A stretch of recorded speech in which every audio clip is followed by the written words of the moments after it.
అందరికీ నమస్కారం అండి. ఈరోజు మనం తిరుచానూర్ శ్వేత విష్ణు చిత్తన్ గారు రచించిన అపరాజిత అనే ఓ చక్కటి కథను విందాం. ఇక కథలోకి వెళ్దాం. ఆఫీస్లో లైట్లు ఒక్కొక్కటిగా ఆరిపోతున్నాయి. అందరూ ఇళ్లకు వెళ్లిపోయారు. లిఫ్ట్ శబ్దం ఆగిపోయింది. కారిడార్ నిశ్శబ్దం అయిపోయింది. కానీ 5వ అంతస్తు ఒక మూలలో చిన్న లైటు ఇంకా వెలుగుతూనే ఉంది. అక్కడ అపరాజిత కూర్చొని ఉంది. Resignation letter. కర్సర్ మెల్లగా మెరుస్తోంది. ఆ వెలుగు ఆమె ముఖం మీద పడుతోంది. అందులో అలసటుంది, అవమానం ఉంది, ఏళ్ల నిశ్శబ్ద పోరాటపు బాధ కూడా ఉంది. డియర్ సర్ అని టైప్ చేసి ఆమె వేళ్లు ఆగిపోయాయి. ఇది మొదటిసారి కాదు. ఆమెకి ఇలాంటి ఆలోచన చాలా సార్లు వచ్చింది. కాని ఈసారి జరిగింది వేరు. ఆమె కళ్ళు మూసుకున్నాయి. జ్ఞాపకాలు వెనక్కి పరిగెత్తాయి. 10 ఏళ్ల అపరాజిత కిటికీ దగ్గర కూర్చొని పుస్తకంలో మునిగిపోయింది. బయట పిల్లలు గోలగా ఆడుకుంటున్నారు. ఆమె కజిన్ నవ్వుతూ, బాబాయ్, ఈ అమ్మాయి ఎప్పుడు మౌనంగా ఉంటుంది, బయట ప్రపంచంలో ఎలా నిలబడుతుంది అంది. ఆ మాటలు విని అపరాజిత తలదించుకుంది. మనసులో చిన్న గాయం. తండ్రి రామయ్య కూతురు వైపు చూసి చిరునవ్వు నవ్వాడు. మౌనమంటే బలహీనత కాదు తల్లి. లోతైన సముద్రం కూడా నిశ్శబ్దంగానే ఉంటుంది. కొంతమంది ఎక్కువగా మాట్లాడతారు, కొంతమంది లోతుగా ఆలోచిస్తారు. నా కూతురు రెండో కోవలోకొస్తుంది. మళ్ళీ ఒకసారి ఇంట్లో గొడవ. అన్నయ్య, ఆడపిల్లకి అంత చదువెందుకు? రామయ్య నవ్వుతూ చెప్పాడు. ఎందుకంటే తను చదవాలనుకుంటోంది. చివరికి పెళ్లే కదా. నా కూతురు తన దారిని తానే ఎంచుకుంటుంది. ఆ మాటల్లో తన తండ్రి గొంతు పెద్దగా లేదు, కాని చాలా నమ్మకంగా చెప్పినట్టుగా అపరాజితకు అనిపించింది. తల్లి సావిత్రి రాత్రి పడుకునే ముందు కూతురి తల నిమురుతూ చెప్పేది, నీ జీవితం నువ్వే తీర్చిదిద్దుకోవాలమ్మా. మేము నీ వెనక ఉంటాము. ముందు నువ్వే నడవాలి. ఆ స్పర్శ, ఆ స్వరం ఆమె మనసులో ఇంకిపోయాయి. చదువు పూర్తయింది. ఉద్యోగం వచ్చింది. జీవితం ముందుకు సాగింది. కొన్నేళ్ల తర్వాత అపరాజిత జీవితంలోకి రఘు వచ్చాడు. రఘు నిపుణుడైన కార్డియాలజిస్ట్. 10 ఏళ్ల కఠోర శ్రమతో నిర్మించుకున్న రెప్యుటేషన్. చేతుల్లో ఎన్నో ప్రాణాలు కాపాడిన అనుభవం. అపరాజిత మొట్టమొదటిసారి అతన్ని చూసింది ఒక సెమినార్లో. అతను మాట్లాడుతున్నాడు. ఆమె వింటోంది. అతను గమనించాడు. వారి ప్రేమ నెమ్మదిగా పెరిగింది. మాటల్లో కాదు, అర్థం చేసుకోవటంలో. పెళ్లి తర్వాత రఘుకు లండన్లో ఒక ప్రతిష్టాత్మక ఫెలోషిప్ ఆఫర్ వచ్చింది. కార్డియాలజీలో ప్రపంచ స్థాయి శిక్షణ. అది అతని దశాబ్ద కాలపు కల. ఆ రోజు రాత్రి వాళ్ళిద్దరూ చాలాసేపు మాట్లాడుకున్నారు. అపరాజిత అంది, నువ్వు వెళ్ళు రఘు, ఇది నీ జీవితంలో గొప్ప అవకాశం. నా గురించి ఆందోళన పడాల్సిన అవసరం లేదు. డెలివరీ అయిన తర్వాత నేను కూడా అక్కడికొచ్చి ఏదో ఒక పని చేసుకుంటాను. రఘు కిటికీ వైపు చూశాడు. కాసేపు మాట్లాడలేదు. తర్వాత, అపరాజిత, 3 ఏళ్లుగా నువ్వు ఎంతో కష్టపడ్డావు. ఇప్పుడు కంపెనీలో ఓ స్థాయికొచ్చావు. నేను లండన్ వెళ్తే నీ కెరీర్ను మళ్లీ 0 నుంచి ప్రారంభించాలి. అంతేకాదు, నిన్ను ఈ సమయంలో ఒంటరిగా వదిలి వెళ్లడమూ నాకిష్టం లేదు అన్నాడు. కానీ నీ ఫెలోషిప్? రఘు ఆమె వైపు తిరిగి చూశాడు. ఆ చూపులో విచారం లేదు, స్పష్టతుంది. ఫెలోషిప్లు మళ్లీ వస్తాయి. ఈ నిర్ణయం నేను బాధతో తీసుకోలేదు. ఇది నా చాయిస్, నా ప్రేమ. ఆ రాత్రి అపరాజిత చాలాసేపు నిద్రపోలేదు. రఘు పక్కన పడుకొని నిద్రలో ఉన్న అతని ముఖం చూసింది. ఒక పెద్ద అవకాశం జారిపోయింది. అయినా ప్రశాంతంగా నిద్రపోతున్నాడు. ఆ ప్రశాంతత చూసి ఆమెకి ఒక విషయం అర్థమైంది. గొప్పతనం అంటే పెద్ద పదవి కాదు, ఇష్టపడిందాన్ని ఇంకా ఇష్టపడిందానికోసం వదులుకోగలగటం. అతనిచ్చింది చేయూత కాదు, ఆత్మవిశ్వాసం. ఆదిత్య పుట్టాక అపరాజిత జీవితం 2 నదుల సంగమంలా మారింది. రెండూ ఒకే సముద్రంలోకి కలవాలని తెప్పిస్తూ మధ్యలో రాళ్లను ఒడ్డులను దాటుతూ ప్రవహిస్తున్నాయి. మెటర్నిటీ లీవ్ ముగిసిన రోజు ఉదయం ఆమె మంచం పక్కన నిలబడింది. చేతిలో ఆఫీస్ బ్యాగ్. బెడ్ మీద ఆదిత్య నిద్రపోతున్నాడు. ఆమె అడుగు వేసింది, ఆగింది, మళ్లీ వేసింది, మళ్లీ ఆగింది. ఉద్యోగానికి వెళ్లాలని ఆమెకి తెలుసు, అది బాధ్యత. కాని తల్లిగా మారిన తర్వాత జీవితం మారిపోతుంది. బయటికి అడుగు వేసినా ఆమె మనసు ఇంటి గడప దాటలేదు. ఆఫీస్లో ఫైల్స్ మధ్య కూర్చున్నా ఆలోచనలు మాత్రం బాబు చుట్టూనే తిరుగుతున్నాయి. ఒక పని చేసే మహిళగా కనిపించినా లోపల మాత్రం ప్రతిక్షణం తల్లిగానే బ్రతుకుతోంది. ఆఫీస్లో మధ్యాహ్నం ఒక సమయానికి ఆమె శరీరం ఆమెకు గుర్తు చేసేది, బిడ్డ ఆకలిగా ఉన్నాడని. ఆ సమయంలో ఆమె మీటింగ్ను ఆపుకోలేదు, క్లయింట్ కాల్ను ఆపుకోలేదు, అలాగే ఆమె శరీరము ఆపుకోలేదు. బ్లౌజు తడిసేది. ఆఫీస్లో బాబుని తెచ్చుకొని పాలు పట్టే ఏర్పాటు లేదు. ఎవరికీ ఆ అవసరం అర్థం కాదు. అది వారి తప్పు కాదు. అమ్మతనం అనే అనుభవం లేకపోతే ఆ లోతు అర్థమవటం కష్టం. శస్త్రచికిత్సతో బిడ్డకు జన్మనిచ్చిన శరీరం ఇంకా పూర్తిగా కోలుకోలేదు. ప్రతి మెట్టు దిగేటప్పుడు కడుపు దగ్గర మెల్లగా లాగుతున్న నొప్పి గుర్తు చేస్తుంది, ఆమె ఇంకా కోలుకుంటున్న తల్లి అని. కాని ఆ నొప్పి కంటే ఎక్కువగా లాగేది మరో భావం, బిడ్డ కోసం పరిగెత్తే తల్లి మనసు. ఒకవేళ బాబుని నాతో పాటు ఇక్కడికి తీసుకురాగలిగితే, ఆమెలోని తల్లి ఆశగా అనుకుంది. కాని ఇక్కడ పాలు పట్టించేదెక్కడా? తీసుకుని వచ్చేందుకు అనుమతి కూడా లేదు. ఆమెలోని ఉద్యోగి మౌనంగా సమాధానం చెప్పింది. ఆఫీసు మధ్యలో ఇంటికి వెళ్లి 10 నిమిషాలు బిడ్డకు పాలు పట్టించే పర్మిషన్ను ఎంతో కష్టపడి సాధించింది. అయినా అది రోజుకు 2 సార్లు మాత్రమే. ఆ సమయం కూడా కాంపన్సేట్ చెయ్యాలి అని మేనేజర్ ఒకరోజు చల్లగా చెప్పాడు. ఆ మాట విన్న క్షణం ఆమెలోని తల్లి వేదనతో ప్రశ్నించింది, ఇదెక్కడి న్యాయం? అయితే అర్ధరాత్రుల వరకు కూర్చుని నేను చేసిన పనికి ఆఫీస్ ఎప్పుడైనా కాంపన్సేట్ చేసిందా? నిద్రలేని రాత్రులకు, బిడ్డ ఏడుపు మధ్య పూర్తి చేసిన రిపోర్ట్లకు, పగలు రాత్రి తేడా లేకుండా చేసిన పనికి ఎప్పుడైనా గంటలు లెక్కపెట్టిందా? ఆ ప్రశ్నకు సమాధానం ఎవరూ చెప్పలేదు. ఎందుకంటే కొన్ని కష్టాలు గణాంకాల్లో కనిపించవు. అవి ఒక తల్లి నిశ్శబ్దంగా మోసే బాధ్యతలు. ఆఫీస్ గోడల మధ్య ఆ నిజం ఎవరికీ కనిపించదు. అక్కడ ఆమె ఒక తల్లి కాదు, ఒక ఉద్యోగి మాత్రమే. ఒకరోజు మీటింగ్ మధ్యలో బిడ్డ గుర్తొచ్చి పాలు ధార కడితే ఆమె లేచి వెళ్ళింది. తిరిగొచ్చేసరికి కొంతమంది సహోద్యోగులు నవ్వుతున్నారు. మేనేజర్ అందరి ముందు సీరియస్ గా అన్నాడు, ఇక్కడ పర్సనల్ ప్రాబ్లమ్స్ కి చోటు లేదు. మళ్ళీ ఇలా జరిగితే హెచ్ఆర్తో మాట్లాడాల్సి వస్తుంది. ఆ మాట గుండెల్లో గుచ్చుకుంది. అందరి ముందు జరిగిన అవమానానికి ఆమె ముఖం ఎర్రబడింది. కొన్నాళ్లు గడిచాయి. మేనేజర్ ఒకరోజు పిలిచాడు. ఒక కొత్త ప్రాజెక్ట్ ఉంది, నువ్వు టీం లీడ్గా తీసుకుంటావా? ప్రయత్నిస్తాను అని చెప్పింది. ఆ రాత్రి రఘు అన్నాడు, ప్రయత్నించటం కాదు, నువ్వు చేసేస్తావు. ఆ మాటను చెప్పినవాడు తన జీవితంలో ఒక పెద్ద అవకాశాన్ని ఆమె కోసం వదులుకున్నాడు. అందుకే ఆ మాటలో బరువు ఉంది. ఉదయం 5 గంటలు. ఇంకా నగరం పూర్తిగా మేల్కొనలేదు. కిచెన్లో చిన్న స్టవ్ మీద పాలు మరిగే శబ్దం వినిపిస్తోంది. అపరాజిత నిశ్శబ్దంగా పనుల్లో నిమగ్నమై ఉంది. ఒకవైపు ఆదిత్యకి టిఫిన్ రెడీ చేస్తోంది, మరోవైపు రఘుకి కాఫీ సిద్ధం చేస్తోంది. అంతలో గడియారం వైపు చూసి తన ల్యాప్టాప్ బ్యాగ్ కూడా సర్దుకుంది. కొంతమంది సమన్వయం అంటే ఒకదాన్ని కాపాడుకోవటానికి ఇంకొకదాన్ని వదిలేయటం అనుకుంటారు. కాని ఆమెకు బ్యాలెన్స్ అంటే ఎక్కడ తన అవసరం ఎక్కువగా ఉంటుందో అక్కడ తన సమయాన్ని వినియోగించడం. ఆదిత్యకి జ్వరం వచ్చిన రోజుల్లో ఆమె ఆఫీస్ మీటింగులను వాయిదా చేసుకుంది. క్లయింట్ డెడ్లైన్ దగ్గరగా ఉన్నప్పుడు రాత్రి ఆలస్యంగా పనిచేసింది.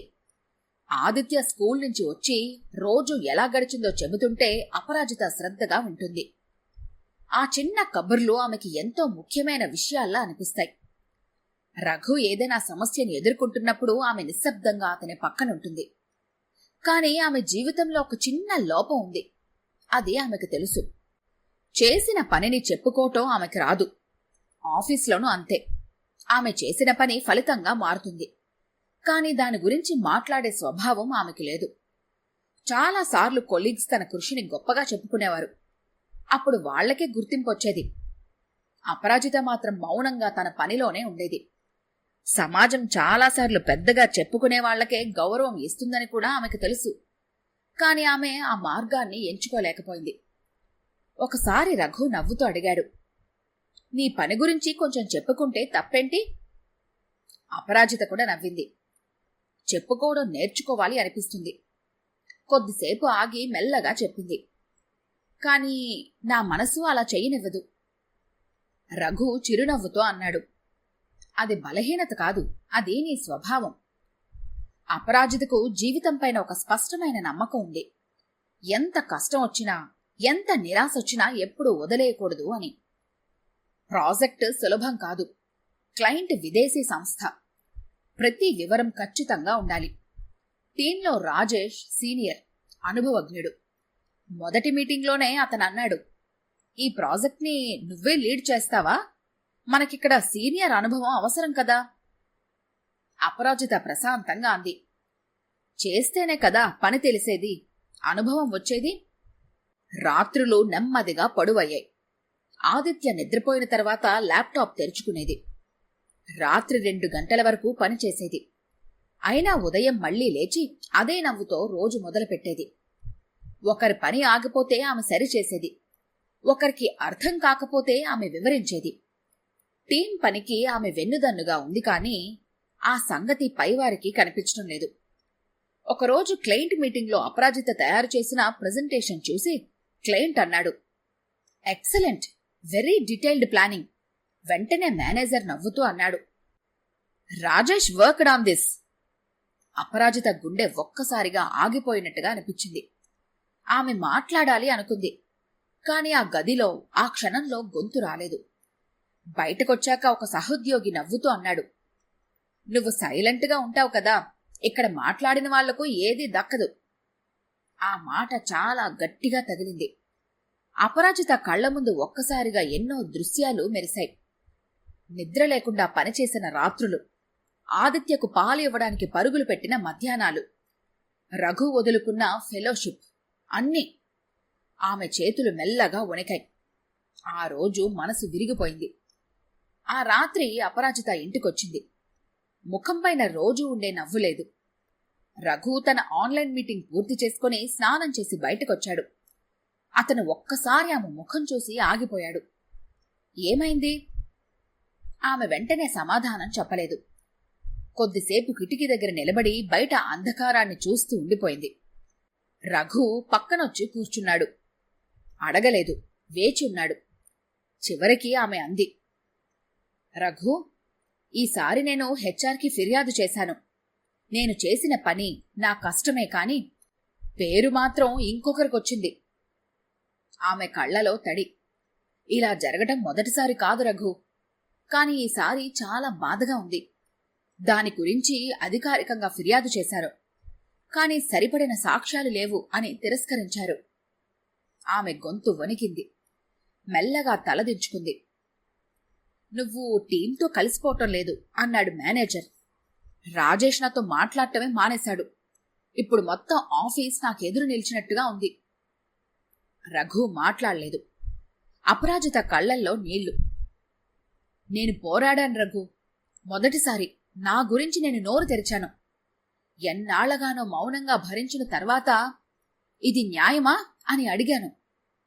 కాని ఆ ప్రశ్న అడిగిన క్షణం నుంచే నా చుట్టూ ఉన్న ప్రపంచం మారిపోయింది. నిన్నటి వరకు నాతో కలిసి నవ్విన వాళ్ళు ఈరోజు నా వైపు చూడకుండా వెళ్ళిపోతున్నారు. నేను చేసిన తప్పేంటంటే నా మౌనాన్ని భంగం చేయటం. నువ్వు నా కోసం నీ ఫెలోషిప్ కూడా వదిలేశావు. ఇక్కడ నిలబట్టానికి నేను ఎంత కష్టపడుతున్నానో నీకు తెలుసు. కాని రఘు, కొన్ని వ్యవస్థలు ప్రశ్నలను సహించవు. అవి విధేయతను మాత్రమే కోరుకుంటాయి. నిజం చెప్పిన క్షణం నుంచే మనల్ని ఒంటరిగా నిలబెడతాయి. ఇప్పుడు నా ముందున్నది ఒకే ప్రశ్న. నా గౌరవం కాపాడుకోవటానికి ఇక్కడి నుంచి వెళ్ళిపోవాలా, లేక ఇక్కడే నిలబడి ఇంకా గాయపట్టానికి సిద్ధంగా ఉండాలా?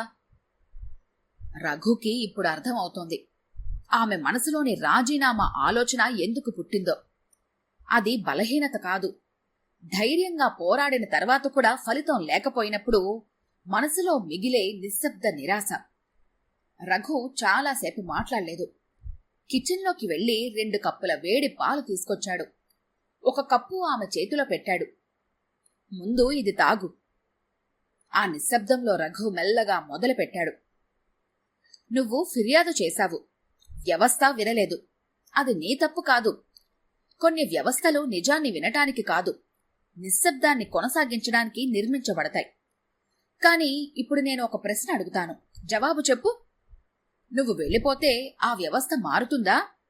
ఆ మేనేజర్ మారతాడా? కానీ రేపు నీ కుర్చీలో ఇంకో మహిళ కూర్చుంటుంది. ఆమె కూడా ఒకరోజు నీలాగే ఇది న్యాయమా అని అడుగుతుంది.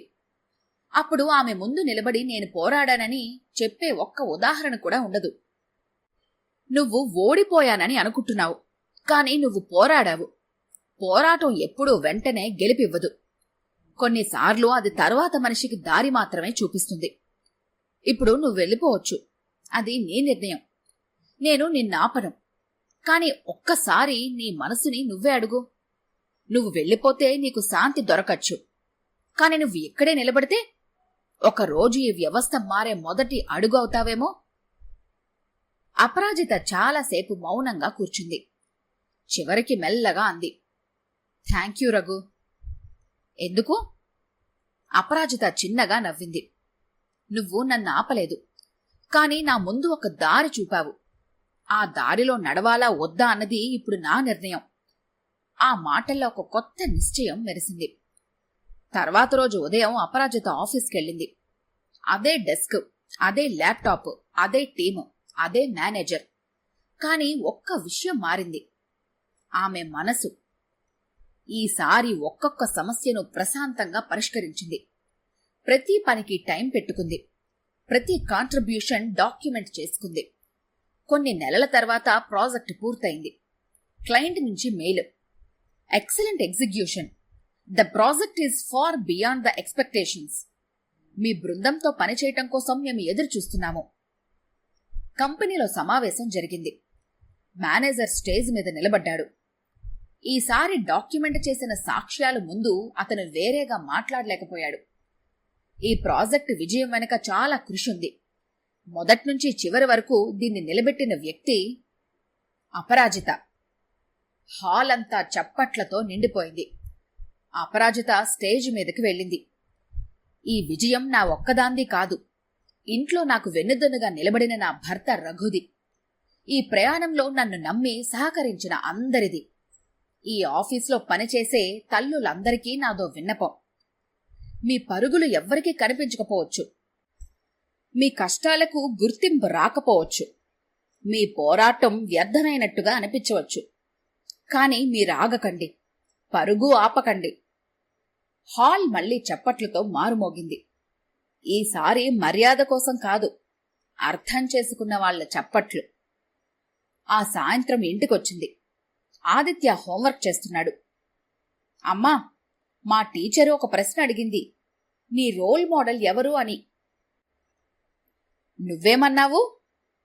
మా అమ్మ అని చెప్పాను. అపరాజిత ఒక్కసారిగా ఆగిపోయింది. ఎందుకు అని అడిగింది. ఆదిత్య మెల్లగా అన్నాడు, ఎందుకంటే మా అమ్మ ఎప్పుడూ ఆగిపోదు. ఎంత కష్టం వచ్చినా ముందుకే వెళ్తుంది. నాకు కూడా అలా అవ్వాలనుంది. స్త్రీ ఒక నది లాంటిది. నది మార్గంలో రాళ్లుంటాయి. కొన్నిసార్లు అడ్డుకట్టలు నిలుస్తాయి. కొన్ని చోట్ల దాని ప్రవాహం ఆగిపోయినట్టే కనిపిస్తుంది. కాని నది ఎప్పుడూ ఆగదు.